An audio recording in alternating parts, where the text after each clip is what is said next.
Hello everyone, welcome back to my YouTube channel. तो friends, आज के इस वीडियो लेक्चर में हम पढ़ेंगे class 9th science chapter first, जिसका नाम है हमारा मैटर इन अवर सराउंडिंग। एक ही वीडियो में पूरे कंप्लीट चैप्टर को स्टडी करेंगे यहाँ पे। तो जैसे चैप्टर का नाम से ही क्लियर हो रहा है कि यहाँ पे हम पढ़ेंगे मैटर्स के बारे में, जितने भी हमारे चारों ओर के पदार्थ हैं उनके बारे में हम यहाँ पे स्टडी करेंगे। तो वीडियो लेक्चर के स्टार्ट करते हैं मैटर से ही, मैटर की डेफिनेशन से ही। Matter is the substance that have mass and occupy space, it is known as matter. यानी कि मैटर क्या है? मैटर वह चीज़ है, हमारे चारों ओर की वह चीज़ें हैं जो जिनका खुद का एक मास है और जो एक स्पेस घेरती हैं। एग्जाम्पल से समझते हैं। एग्जाम्पल में यहाँ पे हमारे हैं नोटबुक, पेन, ह्यूमंस।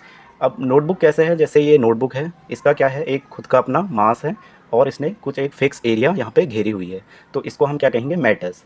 तो यही डेफिनेशन में लिखा है।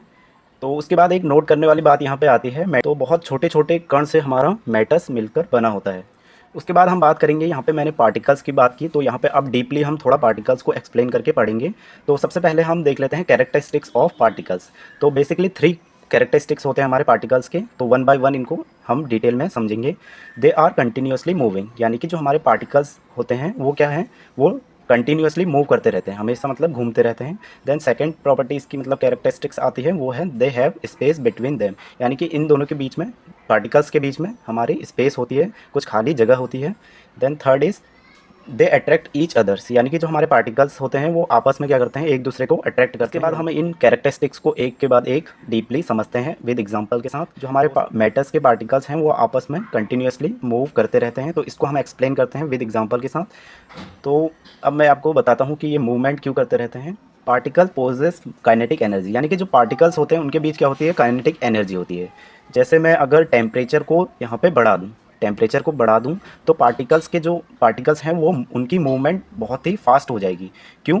इसका कारण है कि अगर मैं टेम्परेचर बढ़ाता हूँ तो उसमें क्या होगी? काइनेटिक एनर्जी इंक्रीज़ हो जाएगी, जिससे हमारे पार्टिकल्स के जो हमारे छोटे छोटे पार्टिकल्स हैं वो और ज़्यादा मूवमेंट करेंगे, ज़्यादा फास्ट से मूवमेंट करेंगे। तो उसके बाद हम देखेंगे यहाँ पे मूवमेंट्स इज़, ये मूवमेंट्स इज़ किस क्या है? जो हम पार्टिकल्स यानी कि मैटर्स के जो हमारे स्टेट्स होते हैं, बेसिकली 3 स्टेट्स होते हैं, एक सॉलिड, लिक्विड एंड गैस। इनको हम आगे डिस्कस करेंगे ब्रीफली में। तो अभी आपको याद रखना है कि 3 स्टेट्स होती हैं, मैटर्स के 3 स्टेट्स होती हैं, उन्हें हम बाद में डिस्कस करेंगे। तो यहाँ पे जो मूवमेंट्स हैं वो इन्हीं स्टेट्स के बीच में हैं। तो पार्टिकल्स जो हमारे कंटिन्यूसली मूविंग होते हैं, तो यहाँ पे हम देखेंगे कि कौन से स्टेट में ज़्यादा मूवमेंट होती है और कौन से उसमें कम होती है। तो जो हमारे सॉलिड होते हैं, ठोस होते हैं, उनमें ये प्रॉपर्टी बहुत कम होती है, ना बराबर होती है। और जो हमारे लिक्विड्स होते हैं उसमें सॉलिड से थोड़ा ज़्यादा होते हैं। एंड जो मैक्सिमम होते हैं, सबसे ज़्यादा मूवमेंट होती है पार्टिकल्स की, वो गैसेस में होती है। तो उसके बाद हमने जो दूसरा कैरेक्टरिस्टिक्स पढ़ा था उसको हम यहाँ पे डिटेल में पढ़ते हैं। तो दूसरा कैरेक्टरिस्टिक था हमारा particles of matter having space between them, यानी कि जो हमारे पार्टिकल्स, मैटर्स के पार्टिकल्स हैं उनके बीच में बहुत सारा स्पेस होता है, खाली जगह होता है। The space between the particles, अब यहाँ पे भी हम इनको कैरेक्टर वाइज वो करेंगे कि स्टेट्स से डिवाइड करेंगे कि सॉलिड में ये प्रॉपर्टी ज़्यादा होती है, कम होती है, किस में ज़्यादा होती है, किस में कम होती है, यहाँ पे देखेंगे। तो जो हमारा मिनिमम होता है, मिनिमम हमारा सॉलिड में होता है, और सॉलिड से थोड़ा ज़्यादा हमारा लिक्विड में होता है ये प्रॉपर्टी, और सबसे ज़्यादा जो होता है वो गैसेस में होता है। गैसेस में क्या होता है? गैसेस के कण बहुत दूर दूर होते हैं, इसलिए इसके बीच में बहुत सारा स्पेस हमारा होता है। तो थर्ड कैरेक्टरिस्टिक्स जो हमने पढ़ा था उसको यहाँ पे डिटेल में और पढ़ते हैं।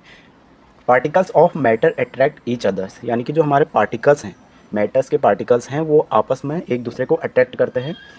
तो यहाँ पे जो हमारा मैक्सिमम होता है ये अट्रैक्शन का, वो होता है सॉलिड में, सबसे ज़्यादा हमारा सॉलिड में होता है अट्रैक्शन का। उसके बाद जो हमारा उससे कम होता है लिक्विड में होता है, और गैसेस में ये ना बराबर होता है, यानी कि गैसेस में अट्रैक्शन बहुत कम होता है, यानी कि ना बराबर ही होता है। तो यहाँ पे जो हमने पढ़ा था कि ऊपर हमने पढ़ा था स्टेट्स ऑफ मैटर्स, तो यहाँ पे हम डिटेल में आप पढ़ते हैं कि स्टेट्स ऑफ मैटर होते क्या हैं और ये कितने टाइप्स के होते हैं। तो बेसिकली 3 टाइप्स के होते हैं हमारे स्टेट्स मैटर्स के। नंबर फर्स्ट पे आता है हमारा सॉलिड, देन लिक्विड, फिर गैसेस। तो इनको भी हम थोड़ा डीपली पढ़ लेते हैं कि सॉलिड, लिक्विड एंड गैसेस होते क्या हैं। तो यहाँ पे हम पढ़ेंगे स्टेट्स ऑफ मैटर्स, इनको मैंने डिवाइड किया है, यानी कि इनके बीच में डिफरेंस मैंने यहाँ पे लिखे हैं। तो हम सॉलिड को अलग पढ़ेंगे, लिक्विड को अलग, गैसेस को अलग, वो भी इनके डिफरेंस के हिसाब से, इनमें क्या क्या डिफरेंस है हमारा, इस हिसाब से पढ़ेंगे। तो सबसे पहले हम सॉलिड की बात करते हैं। तो इनका जो होता है हमारा डेफिनेट शेप होता है, यानी कि इनका एक निश्चित आकार होता है, शेप होता है। और लिक्विड्स में हमारा इसमें नो डेफिनेट शेप, यानी कि इनका कोई शेप नहीं होता है लिक्विड का।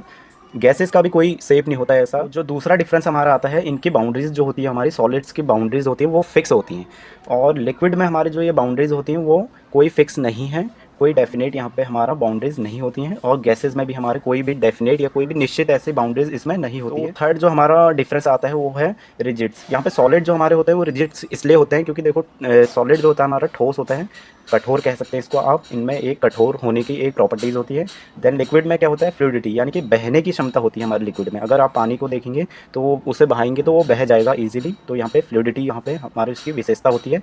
देन गैसेस में भी फ्लूइडिटी हमारी होती है क्योंकि गैसेस भी हमारी ईजिली फैल जाती है। देन जो फोर्थ डिफरेंट हम वो पढ़ेंगे इनका डेफिनेट वॉल्यूम्स, यानी कि इसमें सॉलिड में जो होता है हमारा डेफिनेट वॉल्यूम होता है, इनका कोई एक निश्चित आयतन होता है। लिक्विड में हम देखेंगे, लिक्विड में डेफिनेट वॉल्यूम लिक्विड का भी हमारा होता है। देन गैसेस का कोई डेफिनेट ऐसा वॉल्यूम नहीं होता है, इसका कोई भी निश्चित आयतन होता नहीं है हमारे पास। यहाँ पे एग्जांपल में हम देखेंगे सॉलिड में, एग्जांपल में हम यहाँ पे टेबल बोल सकते हैं, ये पेंसिल है मेरे पे, पेन है, तो ये हमारे सॉलिड के एग्जांपल्स आते हैं। लिक्विड के एग्जांपल हम यहाँ पे देखेंगे तो वाटर। अब देखो यहाँ पे मैंने वाटर लिया तो है, लेकिन वाटर हमारा सॉलिड में भी रहता है, लिक्विड में भी रहता है, गैसेस में भी रहता है। तो यहाँ पे जो मैं लिक्विड वाटर की बात कर रहा हूँ वो हमारा नॉर्मल वाटर है जो हम पीने के लिए यूज़ करते हैं, तो वो वाटर है यहाँ पे। अगर यहाँ पे हम वाटर को आइस जमा देंगे यानी कि फ्रिज में जमा देंगे तो वो हमारा सॉलिड कहलाएगा। देन वाटर जो है हमारा, अगर हम इसको हीट करके टेम्परेचर ज़्यादा करेंगे तो गैसेस में भी परिवर्तित हो जाता है। तो हमारा जो वाटर है वैसे तीनों स्टेट में रहता है, सॉलिड में भी, गैस में भी एंड लिक्विड में भी। तो यहाँ पे जो वाटर का एग्जांपल मैंने लिया है वो पानी पीने वाला है, तो इससे आप कन्फ्यूज़ ना हुए।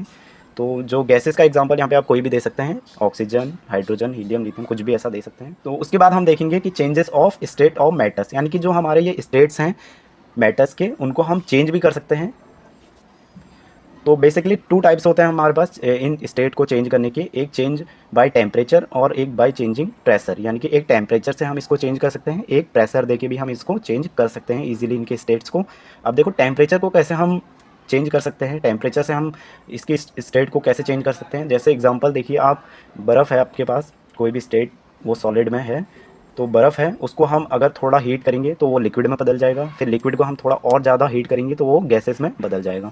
अब ऐसे ही प्रेशर है, प्रेशर को भी हम अगर गैस है, गैस को ज़्यादा कम प्रेशर करेंगे तो वो लिक्विड, फिर उसके बाद देन सॉलिड में कन्वर्ट हो जाएगा। तो इससे हम क्या कर सकते हैं, मैटर्स के स्टेट को हम चेंज कर सकते हैं दो स्टेप से, एक टेम्परेचर देके, एक प्रेशर देके।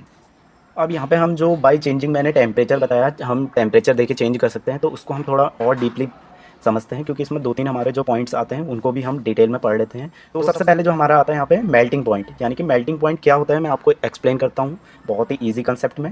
तो जो हमारा टेम्परेचर है, यानी कि जो हमारा एटमॉस्फेयर का वह टेम्परेचर जिसमें हमारा कोई सॉलिड मेल्ट होके सीधे लिक्विड में परिवर्तित हो जाता है, यानी कि कोई भी ऐसा टेम्परेचर हमारे एटमॉस्फेयर का जो एक सॉलिड स्टेट से सीधे लिक्विड स्टेट में आ जाए, उसी टेम्परेचर को हम क्या कहते हैं, उसका मेल्टिंग पॉइंट कहते हैं।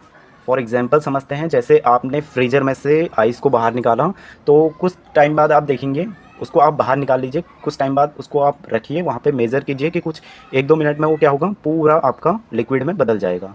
तो ये क्या है, ये प्रेस जो हमारा एटमॉस्फेयर का टेम्परेचर है, यानी कि जिस टेम्परेचर पे आपने उसको रखा तो वो क्या हुआ, सॉलिड से सीधे लिक्विड फॉर्म में आ गया, तो वह टेम्परेचर उसका क्या हुआ, मेल्टिंग पॉइंट हुआ। उसके बाद हम समझते हैं कि बॉइलिंग पॉइंट क्या होता है। तो बॉइलिंग पॉइंट को भी मैं आपको इजी कंसेप्ट में समझाता हूँ कि वह एटमॉस्फेयर का वह टेम्परेचर जिसमें हमारा कोई लिक्विड सीधे वेपर, यानी कि वेपर यहाँ पे जो हमारा यूज़ होता है वो गैसेस के लिए होता है, यानी कि कोई भी लिक्विड सीधे गैसेस में बदल जाए, वह टेम्परेचर उसका क्या कहलाएगा, बॉइलिंग पॉइंट कहलाएगा। फॉर एग्जांपल अगर आप पानी गर्म कीजिए, अगर गैस पे आप पानी को गर्म करते हैं तो एक टाइम में क्या होगा, वह सीधे क्या होगा, गैसेस में बदलने लगेगा, गैस में भाप में उड़ने लगेगा, तो वह टेम्परेचर उसके लिए क्या है, उसका बॉइलिंग पॉइंट है। ठीक है। तो उसके बाद जो हमारा तीसरा पॉइंट यहाँ पे आता है वो होता है सब्लिमेशन। अब ये सब्लिमेशन क्या है वो मैं आपको समझाता हूँ। तो बिना किसी अगर हम किसी भी चीज़ को टेम्परेचर या कुछ भी करते हैं तो एक स्टेट ऐसी आती है, आप देखेंगे कभी, वो सीधे सॉलिड से हमारा क्या होता है, सीधे गैस में बदल जाता है। यानी कि कुछ चीज़ें तो ऐसी होती हैं जो हमारे सॉलिड से पहले लिक्विड में बदलेंगी, फिर लिक्विड से गैस में बदलेंगी। तो ये स्टेट हमारी ऐसी होती है, हमारा सॉलिड है वो सीधे हमारा कन्वर्ट हो जाता है गैसेज में। इसका एग्जांपल मैं आपको समझाता हूँ। आपने कभी कपूर देखा होगा, तो कपूर क्या होता है, आप उसे कभी भी लिक्विड फॉर्म में नहीं देखेंगे, वो हमेशा ठोस फॉर्म में होता है। अगर आप उसे कपड़ों के बीच में रखेंगे तो कुछ टाइम बाद आप देखेंगे कि वो सीधे उड़ के सीधे गैस में परिवर्तित हो जाता है। तो यही स्टेट हमारी क्या है, सब्लिमेशन कहलाती है। यानी कि हमारा सॉलिड कन्वर्ट हो जाता है सीधे गैसेज में, या गैस हमारा सीधे कन्वर्ट हो जाता है सॉलिड में। तो ये जो हमारा प्रोसेस होता है वो सब्लिमेशन कहलाता है। अब उसके बाद हमारा जो चैप्टर का लास्ट टॉपिक है वो है इवेपोरेशन। और इवेपोरेशन क्या है इसको भी समझ लेते हैं। ये सेम कनेक्ट करता है सब्लिमेशन से ही, थोड़ा बहुत चेंजेस हैं। यहाँ पे जो हमारा सॉलिड डायरेक्ट कन्वर्ट होता था किसमें, गैसेज में, यहाँ पे जो हमारा होता है लिक्विड डायरेक्ट कन्वर्ट होता है गैसेज में। इतना ही डिफरेंस है, बाकी सेम है। इवेपोरेशन क्या है, जो हमारा लिक्विड है वो डायरेक्ट चेंज हो जाता है, यानी कि टेम्परेचर हम इसको देते हैं तो ये डायरेक्ट चेंज होकर सीधे गैसेज में परिवर्तित हो जाता है, यानी कि गैस में कन्वर्ट हो जाता है। तो यही हमारा प्रोसेस क्या कहलाता है, इवेपोरेशन कहलाता है। यानी कि जो हमारा लिक्विड है वो डायरेक्ट हमारा, थोड़ा सा हम इसे टेम्परेचर देंगे तो ये डायरेक्ट हमारा किस में कन्वर्ट हो जाएगा, गैसेज में। तो यही प्रोसेस हमारा जो कहलाता है वो कहलाता है इवेपोरेशन। तो आप इसे याद रखेंगे। तो कभी आपको एग्जाम में ऐसा क्वेश्चन भी देखने को मिल सकता है कि difference between the sublimation and evaporation. तो इवेपोरेशन और हमारा सब्लिमेशन में आपको डिफरेंस बताने के लिए भी पूछा जा सकता है। तो आपको यही एग्जाम्पल देना है कि सब्लिमेशन में क्या होता है हमारा, वो डायरेक्ट सॉलिड डायरेक्ट कन्वर्ट हो जाता है किसमें, गैसेज में।